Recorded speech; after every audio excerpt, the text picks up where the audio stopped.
All right, folks, as promised, we are live. See how many people jump on here. It just turned 7 o'clock, so I might have jumped the gun a little bit. That'll be all right. Oh, yeah. I just got a notification. Did you? Okay. Yeah. There's 3 people there. That's probably we got 3 that's interested. We got That's 3. right. We racked up 3 already. I hope this thing blows up. I think we're going to do good. Listen, guys, I'm going to make a commercial for one of my first sponsors of CrappieKast Live. I'm going to post a picture here. CT Ward Power Sports in Camden, Alabama. Taylor and Jessica Ward, nicest people you're going to come across. They're a Yamaha and Mercury certified dealer. They do all kinds of service works, install electronics. Just an all-around great guy, and his wife's a nice person also. But that is their business card basically, and this is a picture of all their boats. They sell boats there. But I appreciate them. They're the first sponsor on the show. We fixing to get into it, guys. Appreciate CT Ward Power Sport. All right, y'all know John, and you've never met Jessica. Everybody knows John. That's his pretty wife right there to his left. Hey. That's Jessica. She fishes about as much as anybody you can imagine. So she knows what's going on. So she'll probably answer some questions too, because ain't nobody gonna look at our ugly butts now. Because she's on here. So I can go on and tell you that. Like we're not even gonna be in the picture. That bottom fella right there, that is Scott Williams. He's from Cochran, Georgia. He's been in this crappie game a long time, a tournament game, and I'll let him talk a little bit, and I'm gonna show y'all some of the stuff here lately. Right here's a picture of him and his daughter Kate. They just won first place at Lake Harding. That's a Crappie USA. That's a pro side tournament. So she knows what's going on too, man. He catches a lot of fish, and that's recently. I think it was on back on the 18th, and then Scott and his dad Billy. They won their local Peach Crappie Club at Clarks Hill, and Scott's going to go into some stories at Clarks Hill, and he's going to tell you all about it. But I just want to show you a little bit of credentials. You can see behind Scott there, guys. That's them trophies in his background. He's like Cagle. He's got them all behind him. I got old poor deer back here. But Scott, go ahead and introduce yourself, man. Tell them how long you've been at this stuff and how long you've been tournament fishing, and let everybody kind of get to know you. That way, we're going to get into answering some questions here in a little bit. Yeah, so I'm Scott Williams. I've been tournament fishing for, probably, I'm going to say 17 years now. If I had to just pull a number out, I think that's about right. Started tournament fishing with my wife when we first got married, and it wasn't long after we were married that she became pregnant with Emmy, our oldest child, and so she got out of the boat, had a child to take care of, and me and my dad started fishing together, and we're around about that same time when side imaging first came out, and so I got really interested in it and learned how to use it pretty good, and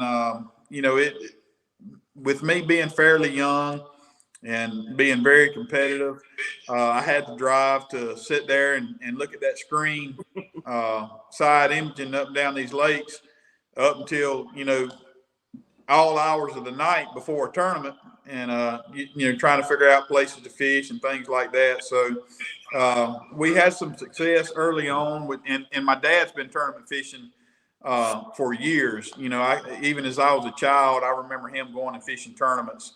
And we've always fished, but he was a competitive guy, is a competitive guy, and just always enjoyed the competitive side of fishing. And so we kind of made a real good team. He brought a lot of the old school, a lot of triangulation type stuff, a lot of just a world of knowledge, along with me being a young guy, having a lot of energy, being real competitive and kind of up to date on the electronics and the new technology a little bit. So we made a really good team.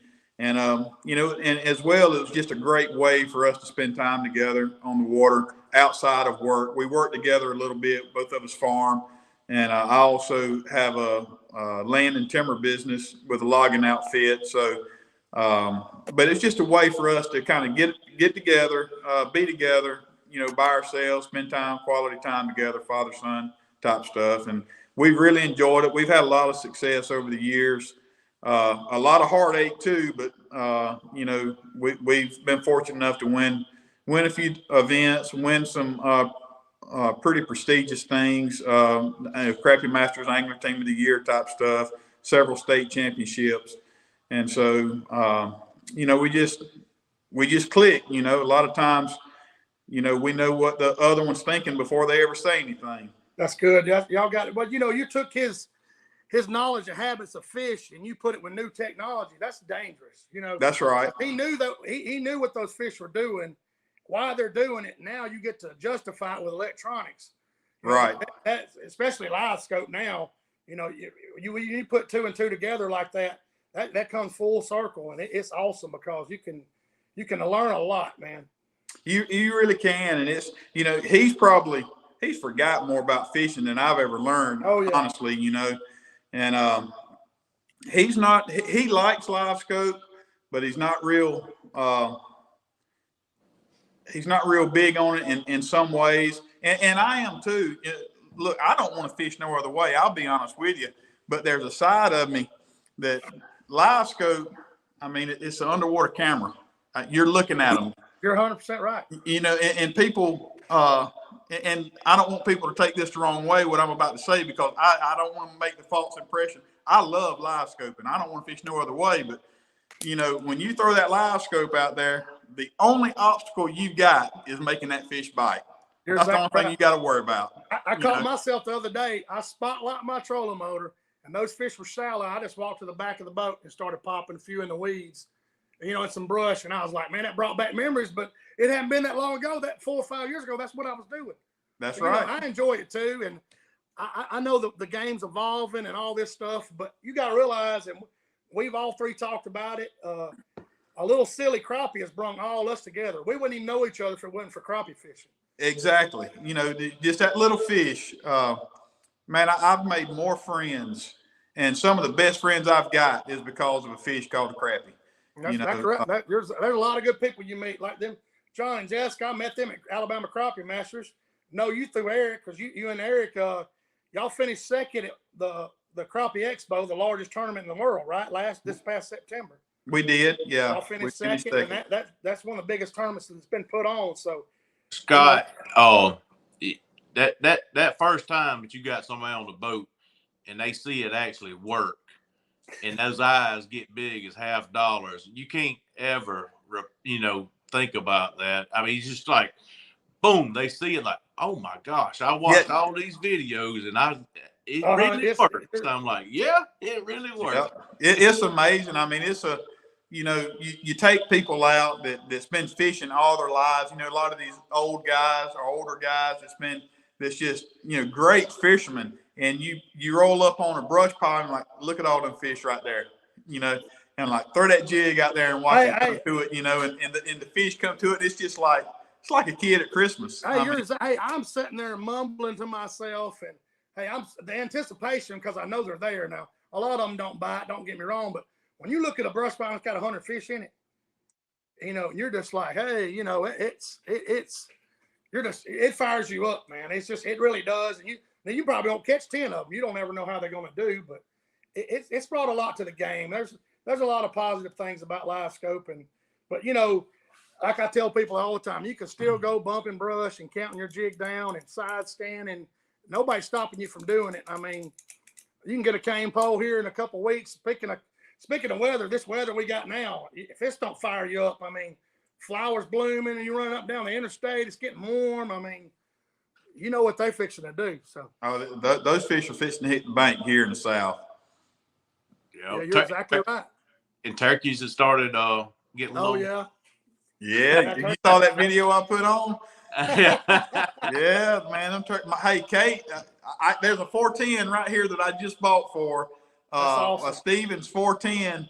We bought it, and she shot it a couple times, getting used to it. So I actually got my phone sitting on 2 boxes of it's sitting on gold, 2 boxes of Rogue. 3-inch 9-shot TSS. You got to finance that stuff. You got to finance that mess nowadays. Hey, Scott, I don't want to mess your camera up, but you need to pick that camera up and go over there to that glass case with them 3-pounders in it. I don't know if it's to your left. And this Arrowhead collection, guys, you got to see this. Let's see. You talking about awesome there? Yeah, this man cave is ridiculous. He's got. Yeah. So these fish here, try to get it where y'all can see it. Every one of those fish is over 3 pounds. And me and Daddy caught these fish at Grenada. The biggest one's a 348. The smallest one's a 302. Now, let's see if I can get my finger right here. That fish there, I don't know if y'all can tell, is a black crappie. It actually came out of Santee Cooper. It was a 302. Daddy caught it trolling. I wasn't with him then. And he caught that fish. Got one here on the wall that's a that's a 3 1/4. Man. Just a few of my points. Got some bowls and some different things in there. Yeah, that's so interesting. People, you know, it ain't about just crappie fishing, guys. You get to see what Scott's all about, you know, his hobbies, and you get to see all that. He showed us this last night when we was kind of going over a few things, and man, I was like, man, that's some interesting stuff. But we're going. I got one guy asking a question here, and I'll let one of y'all take it. Bud Williamson's asking a question. He said, "What's the best size screen to have for live scope, or is it a personal preference?" Yeah, I'll let one of y'all take it. John, you want to get it? Yeah. Go ahead, Scott. Go ahead and get it. I said what it is, but yeah, it's Mr. Bud. I'm gonna be honest with you. Get the biggest screen that you can possibly afford. I run a 16-inch. You know, and they make them bigger. Now, anything after that really gets, in my opinion, kind of gets cumbersome. But, you know, that 16-inch, a 12-inch screen is a good screen to run. But I run the 16, and I don't regret that money spent at all. Right. I started out with a 93, which is a 9, Bud, and just to get into it, and I didn't. And Lord, I was squinting, and then I bought a 10, and then I ended up with a 1222, and it's pretty much I'm gonna say it's in everybody's price range, but it's reasonable. You know, you can use it and catch fish. Yeah. So Daddy, he still runs a 1222 on his, and I actually have a secondary unit on my boat that's a 126, which is a 12-inch screen, a 12-inch touch screen. So they're all good. Yeah, I think so too, guys. Speaking of good, there's 91 people watching this thing. If y'all are wondering out there, Scott, I was going to ask your opinion on this. If they made a 16 GPS map, how many would they sell? A 16 GPS map. You know, the 1222. If they made a 1620, oh my God! If they made one of those, they would sell. They couldn't make enough. I mean, what they're saying, guys, out. A 1622 is a manual knob. Right. You don't have to touch the screen, and a 16-inch manual knob. Hey, they would. If anybody from Garmin's listening, which I doubt they are, they need to make one. So yeah. Carlos Willis, he's watching from Mississippi over there. He said he'd buy a 16 GPS map tonight. I would too, Carlos. I would too. That knob's worth its weight in gold. It is. It is. Hey, Brandon Horn's asking a question here. What about Active Target? I haven't used Lowrance Active Target a lot. I've used it just a couple of times. It worked for me, but I just wonder what y'all's opinion of it. My opinion on it is Josh Jones ain't using it for nothing. I mean, he was using Garmin and went to Active Target. I think it actually, if I'm not mistaken, so Live Scope, I believe, is a 20-degree cone, and Active Target, I believe, is 18. So you're probably getting a little better detail out of your Active Target than you do the Garmin. But I'm not 100% on that. I may be wrong, but I believe that's right. So I think it's just personal preference. Yeah, I think you're right. I mean, it's 6 one way, half a dozen other. You know, right. As far as I'm not down in any Humminbird Live Target stuff, but I can't see it as well as I can Lowrance or Garmin. The Humminbird, that Mega Live or whatever it is. That Humminbird kind of reminds me of when that Color Gain came out and everybody was cranking that Color Gain up. and we were losing a little bit of our stuff, you know, as far as detail. That hummingbird, you know, that's kind of what it reminded me of when I played with one and helped somebody. Yeah, I've not looked at hummingbird myself with, you know, on the water. I've seen some YouTube videos, and it's just something a little bit about it. I didn't really like it as much as I did the Garmin. I don't know if it's because I'm kind of a creature of habit. I like the way the Garmin looks. I've gotten accustomed to the way it looks, and so anything that don't look like the way that I've got it set up, I don't like it. You know, so. I said color game. I meant color limit when they Color, yeah, the color limit, yeah. That's me. The only good thing about, like you're saying, Scott, I know the ins and outs of my Garmin. If it starts acting up, but you know, I talked to John Saturday. I had my screen, the darn bottom was a 45-degree angle like this, and I'm like, what in the heck is that? You know, yeah. So I'm calling John. We're going back and forth, and he's like, turn your AHRS off. I'm like, what the heck is that? So anyway, I turned it off, and it let me change my pitch angle, and it leveled it back out. That's Never right. ran into that before. So, you know, now I'm really, you know, you're troubleshooting the thing. You get comfortable with a Garmin, and speaking, you know, everybody I know runs a Garmin, so it's easy to call somebody, you know, and say, hey, what have you experienced this before? Or, you know, this, or you're like, yeah, man, you need to do this, this, and this. So, but like I said, they're user friendly to me too. Yeah. They are. Taylor and Jessica Ward from CT Power Sports. They are right here. They're on here. That's one of my first sponsors of this show. I'd like to thank y'all. They're watching us. So, again, I appreciate it, guys. Let's see. We got some more questions in here, and we'll let we're waiting on some questions. Scott, tell them you just got through fishing a tournament at Clark's Hill. Tell them about that fishery. Tell them about that. So Clark Hill is it's a border lake with South Carolina, Georgia, on the Savannah River, and I'll be honest with you, it's the best lake that I know about in Georgia. Now I think Lake Russell to the north of it is a really good lake, but Clark's Hill is fishing the best that I've ever seen it fish. We had a club tournament there this past weekend. Me and my dad were fortunate enough to win that. We had over 16 pounds on 7 fish, which is in Georgia is pretty unheard of. And, you know, it's just one of those lakes where any creek you go to, it's like I told some of the guys in our club, you know, I put a video up before the tournament, you know, just trying to get people interested, trying to show them, hey, big fish are biting, y'all come on now. And some guys was asking me, he's like, you know, where are you catching them? I'm like, dude, it don't matter. All these creeks are, and it's the truth. Every creek over there, I think, you know, you could probably win a tournament in. And it's the best I've ever seen it. Big fish everywhere. That's awesome. I mean, I think y'all's tournament, y'all won with what, 16.5 pounds, 16 something? 16, 18 is what it took to win ours. And there was another tournament, somebody had 18 pounds? Yeah, some guys had a little over 18 pounds, which I mean, that's unheard of. That's black crappie now. That is black crappie. Yeah, we're talking about, seven black crappie, no whites. We're talking about South Carolina, Georgia border. I mean, like John said earlier, I was ready to pack my stuff up, and hey, I was ready to rip. Hey, I mean, you start catching weights like that to make a destination lake. Hey, I'm telling you. And so years ago, Crappie USA used to come there years ago. I don't know what's happened. I talked with Keaton and Blake and those guys last couple of years. Like, dude, we need to get back on Clark Hill.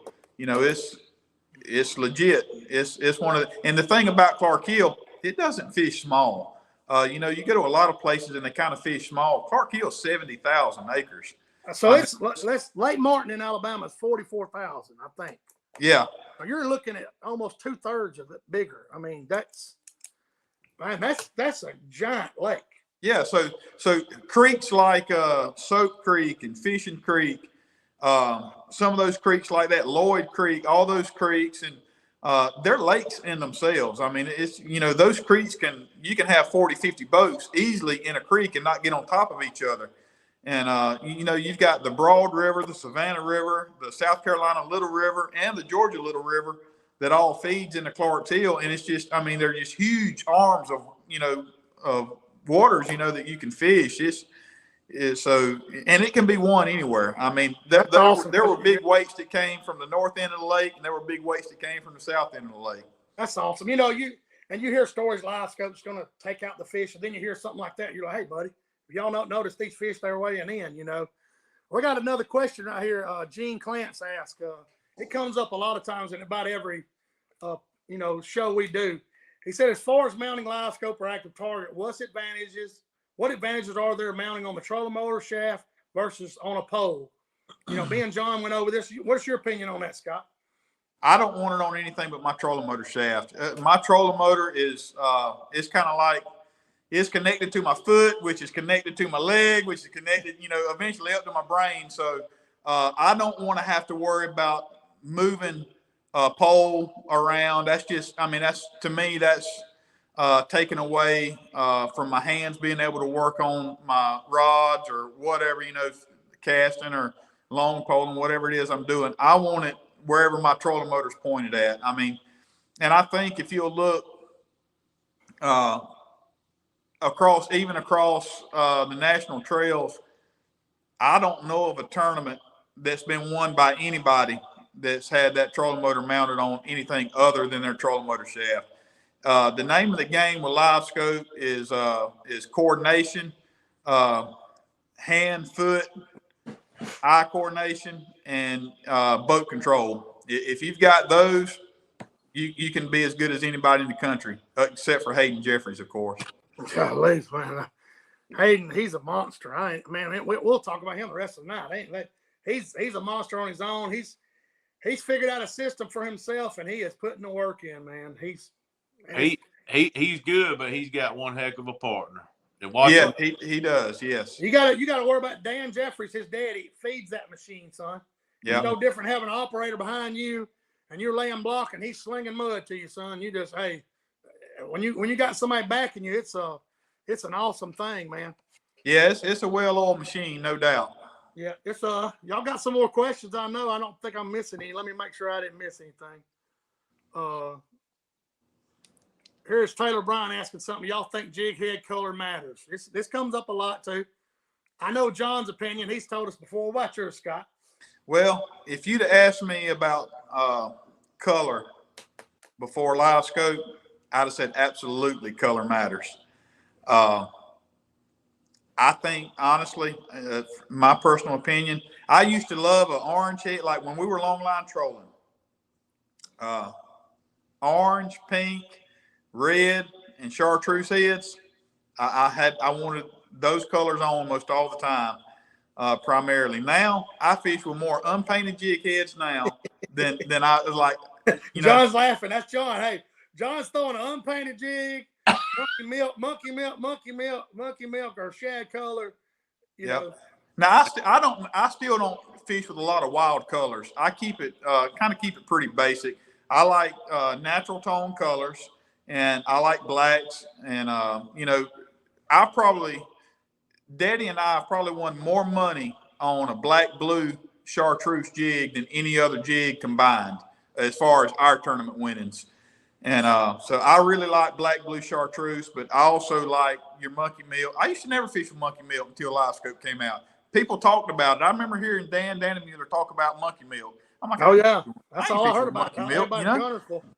And but now, I mean, it's one of my go-to colors, like just something that's not very I call it loud. Doesn't just, it's more of a neutral tone color, something more natural. Yeah, I understand. Let's see. This is a good question. Keith saying, I have active target. How can I learn to fish open water crappie? Ooh. Somebody take that one. Somebody tell him how he learns to dial in and get on those fish. You want to go, Scott? Or I will, yeah. So Keith, what I would do is I wouldn't start, and I know a lot of other guys do. I run my trolling motor wide open. If you're just starting out, put your trolling motor on 25 or 30%, just ease around. And when you see a fish, the first thing you need to do is get your boat stopped. You got to have boat control. The key to open water fish is boat control. You cannot let your boat drift up on the fish, go over the fish. You've got to be able to control your boat. Keep the boat into the wind as much as possible, the nose of your boat into the wind as much as possible. And, don't try to go across the wind. Don't try to go with the wind unless you just have to. But, the biggest thing is fishing open water crappie. If you're not very good at it, just slow down, take it easy, and get the boat pointed into the wind. And when you find a fish, even if you've got to turn around and use your trolling motor to stop your forward momentum, if you don't have paddles or brakes or anything like that on your boat, use your trolling, just spin your trolling motor around backwards, stop the boat, get the boat good and stop, and then turn back around and find your fish and, get on him. But I'm telling you, it's hand, eye, foot coordination. You've got the boat control is the number one thing with open water fishing. You're right. Hey, John, here's a good question here, John. Go ahead. I say one thing about going first. If that fish is off to the right or left of your boat and you cast into it, bring your rod tip after you make that cast of that fish toward the transducer. Yeah. Because what happens is you cast to the left and you're bringing it to yourself. You're bringing it out of that cone a lot of times if you didn't make a real accurate cast right over the top of that fish. But if you'll bring your rod tip right over where the transducer is, you're bringing it up the line that the transducer was looking at. And I tell a lot of people, I say, all right, bring your rod tip over the transducer, and it'll bring them back up the line that the transducer was shooting. Yeah, you're thinking of it like John says. He's got a great analogy. Everybody shot a shotgun at dove or turkey. If your eye isn't behind that bead, you're not on that fish if you're not lined up with that bead. Because if your head's to the side of that bead or whatever, same way with that live scope. It's a great analogy. You got to be lined. Everything's got to line up. You're going to figure out what not to do when you get with that live scope. I promise you that. Because you're going to lose. If people, when I take new people out, more times than not, they're more worried about seeing their jig than anything. Like, quit worrying about seeing your jig. Keep that transducer on that fish, and then throw to that fish. You can adjust yourself. You're exactly right. You can reel it in, throw it. I carry some guys to Florida where you put us on those fish at Lake Talcott. I'm like, he said, I can't see my jig. I said, well, you better reel that thing in and throw again, buddy, because I got it on the fish. That's right. If you don't see it, reel it in. And I say, and then they finally caught on. They're like, oh, there's my spot. I don't know who said, somebody said it one time, said, buddy, I don't have a problem. We'll go around and look at your jig all day. That's right. We want to look at your fish and the jig. That's right. You're exactly right. This is a good question, I think. Mr. Roberts, Alan Roberts wants to know, what water temperature do you guys like to see to get you excited? Both of y'all go through this question. Anything above ice. Yeah. I don't want to see ice on top of the water. I'm excited all year. I say that. Yeah, me too, man. I'm a fanatic about this mess, man. I'm not one of them times waiting on perfect weather and everything. I'm gonna go and I'm not complaining about being cold or whatever. I catch fish great. If I don't, it's always a fun trip. I mean, I'm going. I want to know how to fish. Like, John, you went the other day, and when was it, Tuesday, and those winds? I mean, he went, and I was like, you out there fishing in that stuff? He was like, yeah. And make you better. It will. Exactly right. It'll make you better. I guess to answer Alan's question, I like hot water. I like summer and fall fishing. It's Me just too. Fish are loaded on structure. You can roll up on a brush pile or a piece of timber or bridge piling or a dock or anything, and you can just sit there and catch fish after fish, off the same piece of structure. They're loaded on brush and structure that time of the year. So I probably tend to get more excited, when the water temperature gets above 65 and you start having a little bit of algae growth on some structure and stuff. Right, me too. It's just consistent, I think I know where he's going with that question, though. He wasn't really asking us necessarily what water temp. He's wanting to know when they spawn, probably. Yeah. He wants to know when they bunch up and get up there where you're just casting and reeling or popping a cork. Or Alan, he shoots a lot of docks. I know he lives up on Weiss Lake, so I know Mr. Allen. So. Oh, I thought he was talking more about when the fish are moving in. This is a question. I know the answer, but I'm gonna let y'all answer it. Oh, Taylor Ward, he wants to know opinion on live scope mounted on iPilot. If you're relying on remote and spotlight feature, y'all go ahead and tell that one. You can take that one, John. Okay. If you want to lock down with spot lock, and if you ever watch Spotlight work, it's looking all the time for something to push it back or forward to counteract it. It's touching those GPS satellites. Well, if you've got that transducer on the shaft of your trolling motor, it's looking around the whole time. So if you're wanting to spot lock and fish with it, you need to have it on a pole, and that works really well during the summer when the fish are on the wood. You know, if you're listening to what Scott said earlier about being downwind, down current, yeah, do that. Bump into your brush pile where you're about 30 feet from it, cast those fish, spot lock, and then you can work that pole. But if you're going to try to chase fish or something like that, you're going to need a third arm trying to fish. Yeah, I've tried it, man. I agree with you, man. It's a mess. Like you said, in the summer, you lock on a spot lock and you're downwind, and you can just sit there and get your pole 11 o'clock position and keep casting. You can catch some fish. Kerry Newbie right here is wanting to know, how does water clarity affect live scope settings, guys? How does it, you get to fish in a lot of different type of water. I mean, John does too. Y'all go into detail about some of that. Well,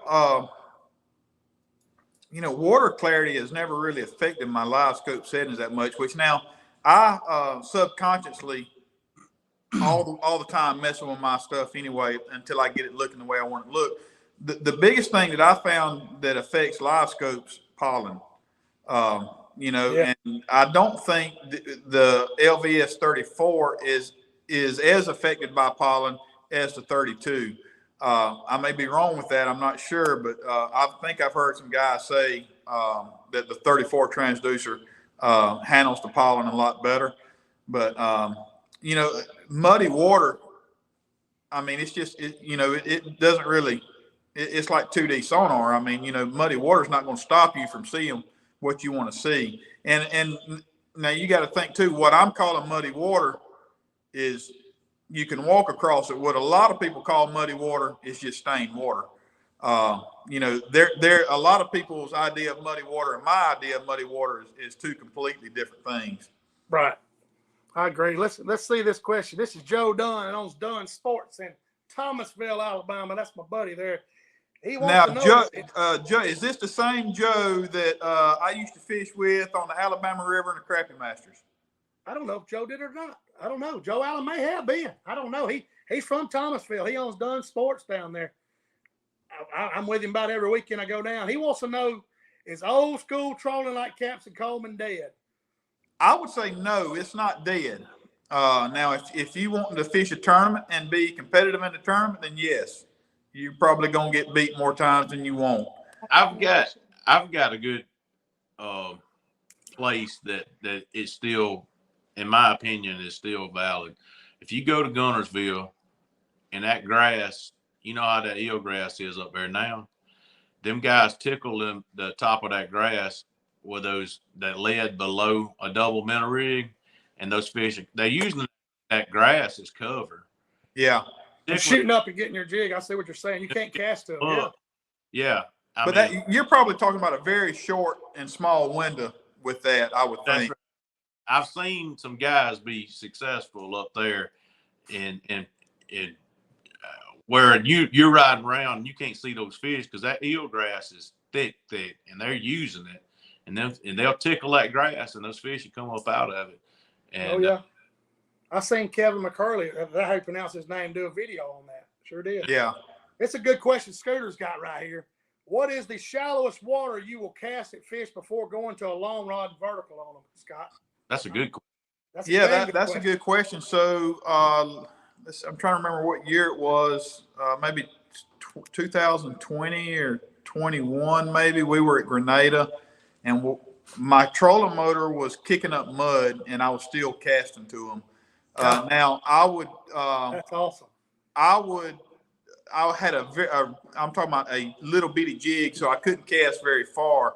And when the wind got up that day, I had to start long poling them because my jig was so light that the wind was blowing. I couldn't cast accurately. It was just, I was more aggravated than anything. So I went to the long pole, but you can cast as shallow as water you want to get in, as long as you can see the fish. The thing about it, you just got to understand is it's bait control.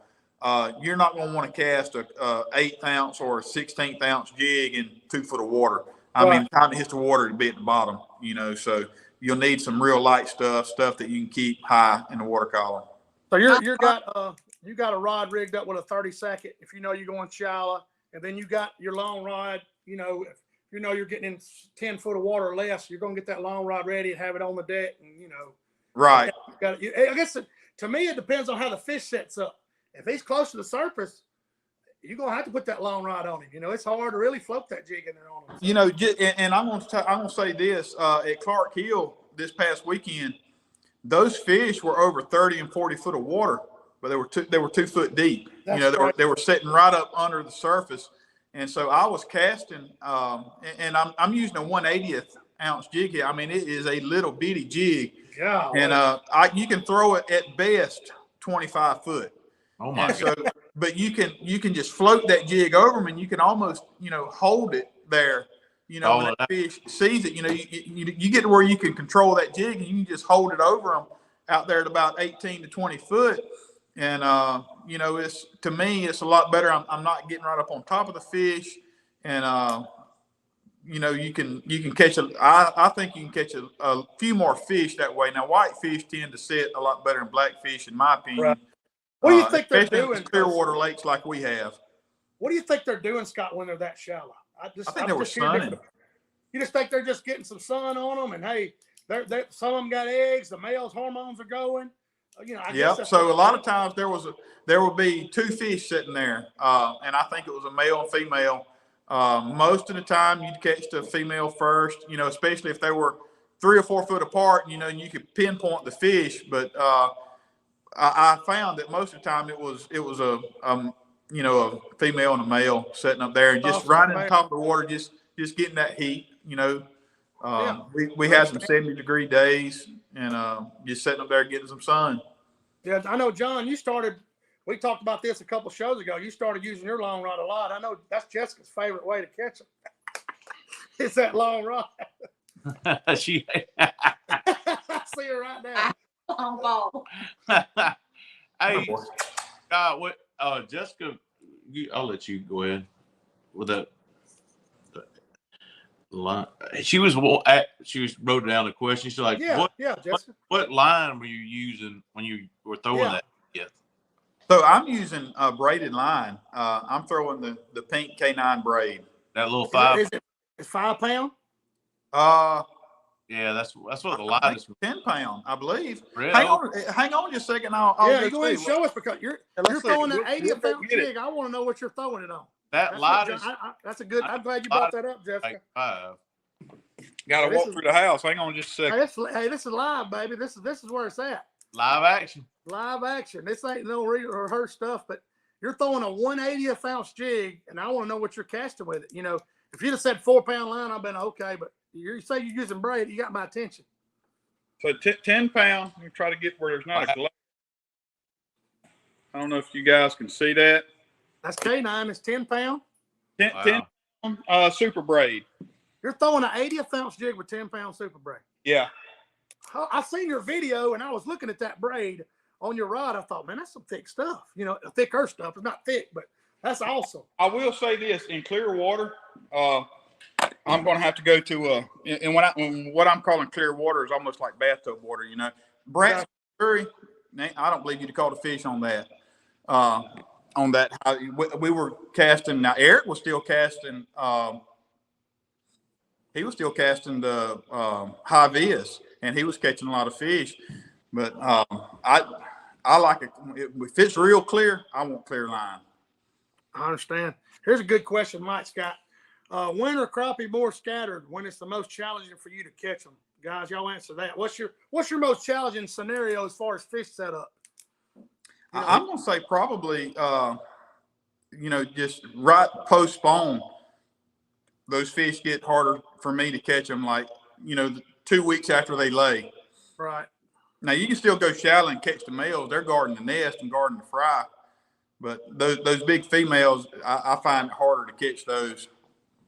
I got you. What do you think, John? What's your most challenging way to catch them, man?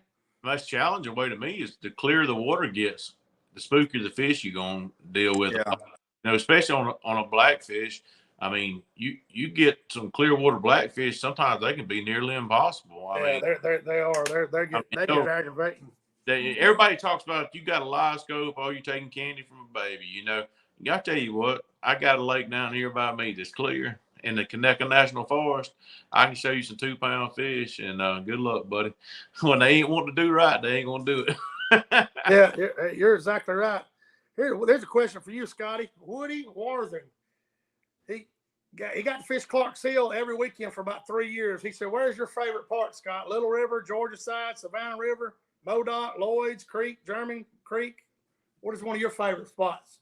Well, I don't really know where Modoc's at. I've been fortunate enough to win several tournaments on Clark Hill. The heaviest weight before this past weekend we've had came out of the Broad River, and that was in 2017, I think.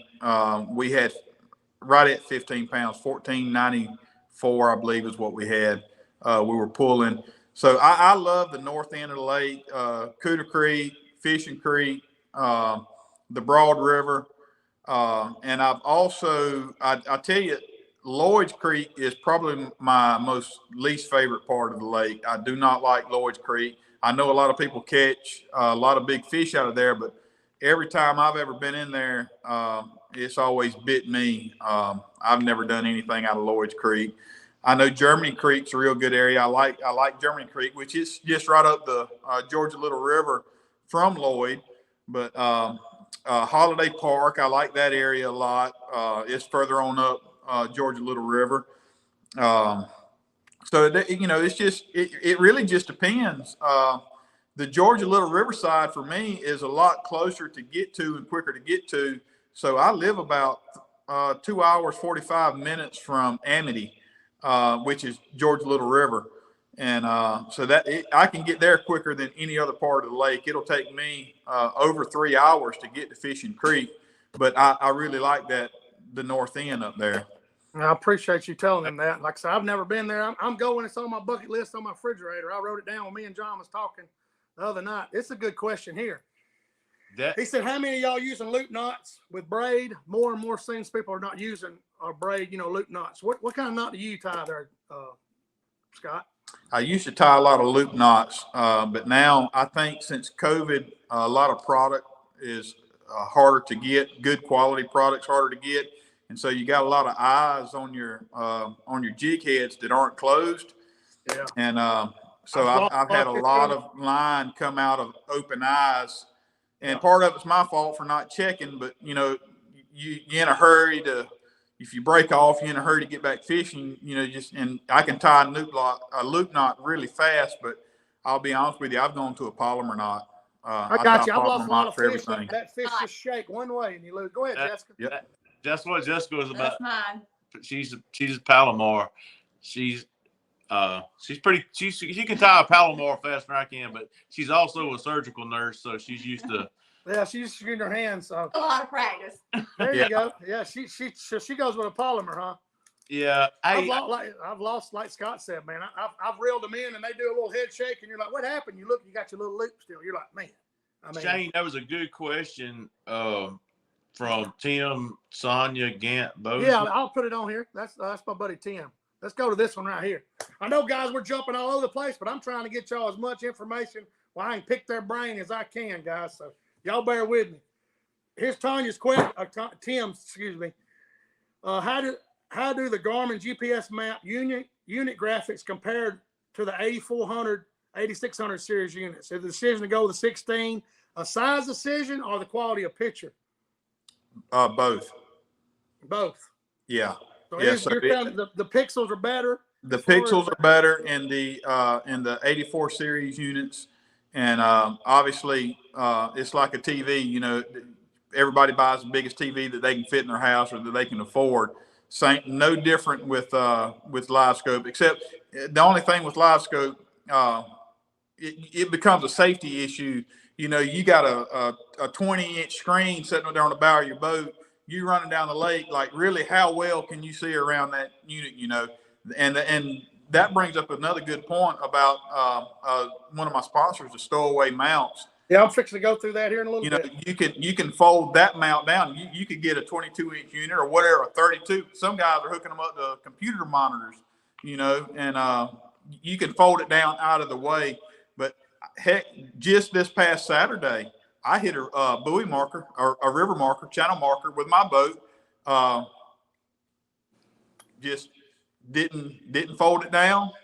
Yeah, I've been there. I was on it before I knew it. I ran over.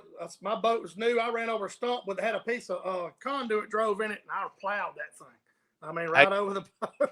Wait, for people that don't know, the different people, a lot of people like, I want to get the 8600 because it's a bigger number than the 8400.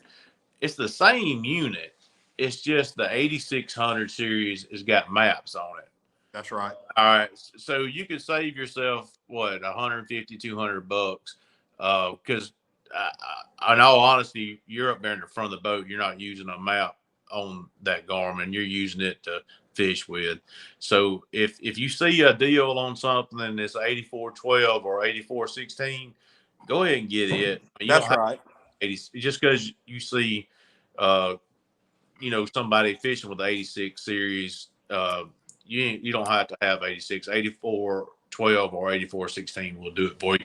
And the good thing about those is what he's talking about, integrating a touchscreen monitor into it. You can do it with those units. If you bought an 8412, you could buy a touchscreen TV and go off of it and you connect it to it. It's going to be seeing the same thing as that grass seeing. That's right. There's a company that's making those monitors now, and I think they're waterproof. I can't remember the name of them though. I believe Brad Block had one on Facebook the other day. It's NBT. I think it's NBT. What's the name of it? NBT. I did say that. That is it. Yeah. I think you're right. Yeah. I think you're right. I'm trying to find out another question here. I seen about a hook, and I'm digging for it. Somebody asked. Oh, here we go. Blake McDaniel. What's y'all's opinion on sickle hooks? I know some people love them, some people hate them. What is your opinion, Scott? I don't really like a sickle hook. There's not a very big barb on it. I don't know. I just feel like sickle hooks have cost me some tournaments. Hey Scott, what happens if you hook it on the stump about 3 or 4 times and Well, I know where you're going with this, and I want to tell y'all this. Go ahead, tell it, buddy. So, hey, we got 10 minutes left. Go ahead. Last year, we had a club tournament at Sinclair, which is a local lake here, Central Georgia. I was fishing with sickle hooks. Fellow was making some jigs for me that I really liked, and he put sickle hooks in them. I got second place in that tournament. And the only reason I truly believe, I'll go to my grave believing that I got second place, is because I had 5 hooks break. The sickle hooks broke. The first time it happened, I hooked the fish, get into the boat, and all of a sudden the fish comes off. I'm like, dang, so I just thought the fish got off. So I'm fishing along. Heck, I'm fishing with a dang jig that ain't even got a hook on it. I didn't look at the jig. You think it's because that bend they put in, that heat, they do something to that hook right there? Man, I don't know what it is. I don't know. It's just I don't know if it's because the fellow that I was buying the jigs from, and he makes a great jig. I wouldn't dare say the name of the jig company, but because he does make a good quality jig. But I've often wondered if it wasn't because of the COVID situation. It was hard to find product, and he was just trying to buy whatever he could buy to get his product built. But I lost. And when I got home, I took a picture of them and sent them. I had 5 jigs that day, hook break, and I lost that tournament by like 2 or 3 2100s, less than a quarter of a pound. And I really believe I would have won that tournament. That's a kick in the rear. Yeah. Hang on a second, guys. I got to plug in right here. Go ahead. There's your All right. question. This for John. John and Jessica, where can I buy that short butt rod? Go ahead and answer that. He talking about the fat boy special made by Yeah. all Crappie Pole. Yeah, it's they took their 6-foot pole and cut the butt off of it. We had it in a video, and thank you. I'm getting corrected for using my hands, but anyway, Outlaw Crappie Pole sells them. The local boat dealership here, Andalusia Marine, is got them. They started stocking the rods, and man, the things they're about to be on their second order. They're selling the crap out of them. They've had them 3 days. But it's what that pole is. It's just a 6-footer, I think a 6'8", and they cut the butt of the rod off, and so it's got a short handle on it. So us big guys that don't get in our belly or clothes or whatever we're wearing in inclement weather. But yeah, everybody kind of makes fun of the little rod until they see it in action. Hey, that's it. And hey, guys, there's 105 people on here. I want to thank y'all again. Before this video's over with, Scott Williams, he's sponsored by some great sponsors. Yes, he is. And I got a little video. It's 30 seconds. I'm gonna play this thing while we're answering a question. You know, we may be in the middle of a question. You'll hear us keep talking, but I'm gonna play their video. That's Scott Williams. That's his sponsors, and that's what makes him be able to do what he gets to do, guys. So that's I made a promise. Whoever comes on this show, whoever backs them, I'm backing them too. I'm gonna let them, give a shout out to their sponsors. So I'll stay tuned on here. Let me see if I can find another question. I was going to tell Scott, if you know somebody's looking for a big motor, we got one that came in at the boat. Andalusia Marine did a 200 4-stroke, brand new, and you know how hard they are to come by right now. Oh yeah, for sure. So if you hear of anybody that needs to repower, this time of the year, everybody's fishing hard and things happen. Oh yeah, there's a good question right there. Scott, I'm gonna play your video, and this is a good question. I'm gonna play it while you answer this question for Crappie Wayne. He wants to know what water temperature do crappie start changing from winter to spring pattern. So I like 50 degrees. I think the fish start transitioning into the mouth of the creeks. When the water starts getting close to 50-degree mark, they'll start schooling up real good. Start schooling in the mouth of the creeks before they really start pushing back.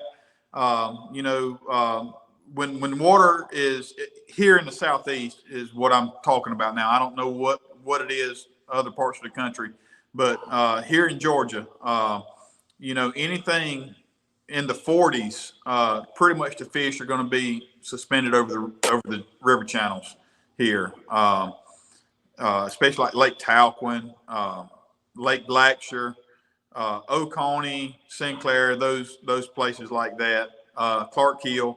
When that water hits 50 degrees, they start migrating towards the creeks and in the mouths of the creeks, and in big schools. I got you. That's a good answer, man. Let's see. I'm scrolling up through here, guys, to make sure we didn't miss anything. I got one for Scott. Scott, everybody always a lot of people beat each other up on this. Which crappie do you think goes in first, black or white crappie? I always felt like black crappie go first. You're talking about spawning. That's what Scott and him was talking about. Yeah. So at Blacksher, in which I consider Blacksher my home lake. It's the closest lake to me, but it's still an hour from my house. But there's a lot of cypress in Blacksher. It's kind of a more of a shallower swampy lake. And so there's a lot of cypress trees there that are growing in, and those crappie love to spawn against those cypress trees. And right now, I'm sure you could go to Blacksher right now and fish cypress trees and catch some smut black males. Heck, there may be even females there now with the weather that we've been. Yeah, since you're talking about that, Scott, go into detail. What is this 80-degree water? What is this 80-degree weather going to do to these fish? I've got to think it's going to keep pushing them further and further back. We got a full moon next week. Is that right? I don't even know.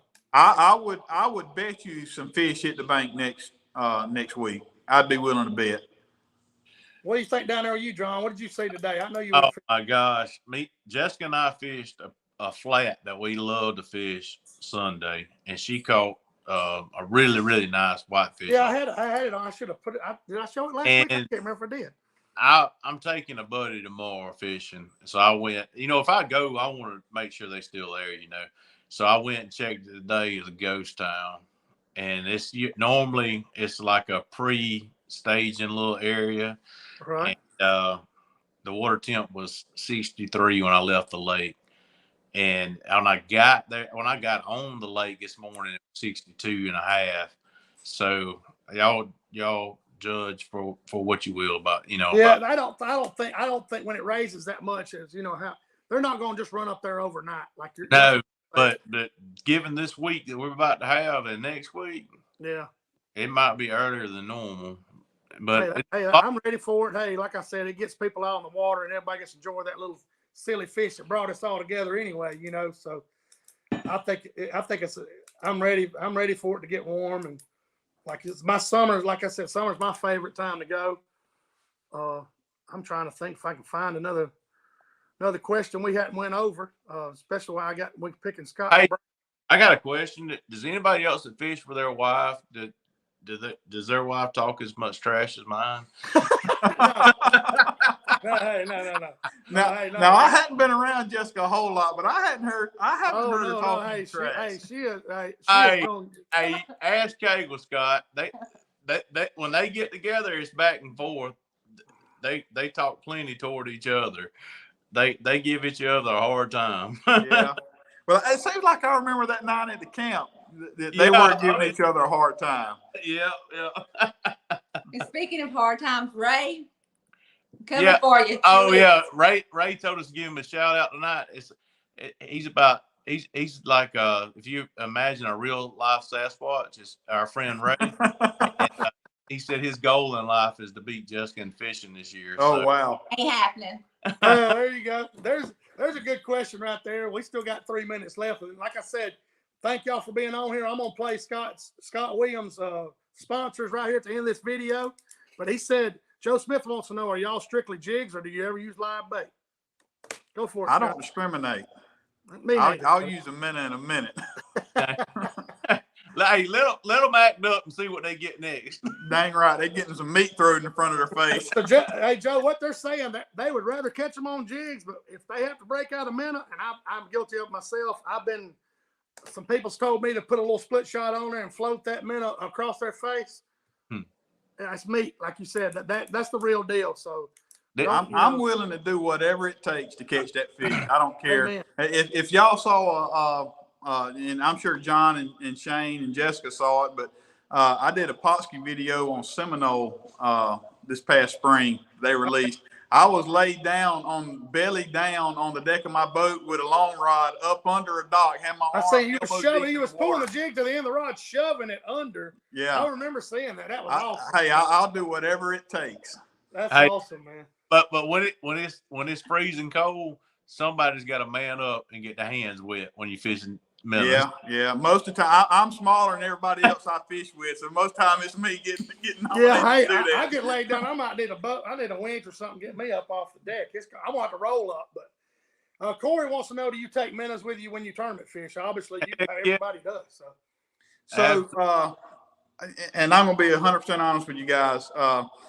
I haven't taken a minnow with me when I've tournament fished in a long time, but this past week at Clark Hill, I had minnows. Amen. Hey, like I said, you don't discriminate. I was there, so I practiced part of Wednesday and Thursday, and on Clark Hill, and usually for one of our Peak State events, I don't ever practice. I just show up and fish. But I heard that they were catching a lot of big fish up there, and I was like, man, I want to go catch some big fish, So I had some time to take, so I went over there, and when I got in an area and I saw what was there, I was like, I'm not taking any chances. There's some freaking tanks sitting out here, and I want to make sure that I don't want to leave anything, left to wonder. Right. You don't want to wish you had them. You'd rather pour them out. You're like me. I'd rather pour them out and have fish in the live well than not having to use. Yeah. Hey, the last thing you want to happen is either the fish eat it or he runs off and you done made him so mad that they take all the options out. That's You're right. right. I agree with you, man. I appreciate it, guys. We've been on here an hour. I'm gonna play Scott's. These are Scott's sponsors. There's with a big old blackfish. I don't know where that came from, but That was Jinko Talquin. Fishing. Where'd it come from, Scott? Talquin. Talquin. These are Scott's sponsors. Hey, these are what let Scott do what he does in these tournaments, man. All these are great products. Some of them are local around here, but that's a shout out to all his sponsors there. And like I said, I appreciate you guys watching this and let me shout them out there. And it's recorded, so you can go back and see if you don't have to. Now, Scott and John's just like me, guys. You can message them, text them. If they got time, they'll reply. They'll talk to you just like they're doing on this podcast. These are all great folks, man. Yeah. There's just a lot of good folks in the crappie community, man. I mean, Eric Cagle and all these guys that I get to talk to and blessed to know and get information from, John and Scott, man. It's an awesome thing. So I appreciate y'all being on here. I appreciate you, Scott. Just a quick story and we'll leave. I'll let y'all go. I know y'all got things to do, but talking about the good people, I want to say this. Patrick Stone in Mississippi. That's right. He sees pictures of my daughter Kate fishing with me all the time. He messaged me the other day. He's like, "Hey, what size shirt does Kate wear?" And I was like, "Man, she really wants a hoodie." He said, "What size you need?" I sent it to him. It was like, I think he was at the post office with all of his stuff when he texted me, because I mean, it was like the mail beat the text back. Hey, I ordered some in black crappie heads, and and I ordered a good amount of them. He's piled some more in there on me. I didn't order this many. Patrick Stone, Grenada Tackle, one of the best guys in the industry, also. But I'm fixing to close this thing out. You guys stay on here. I appreciate everybody that tuned in. CrappieKast Live. Hey, before we go, let's talk about the charity event that we had. Oh man, that's the most important thing. Yeah, guys, y'all hang on. They're still on here.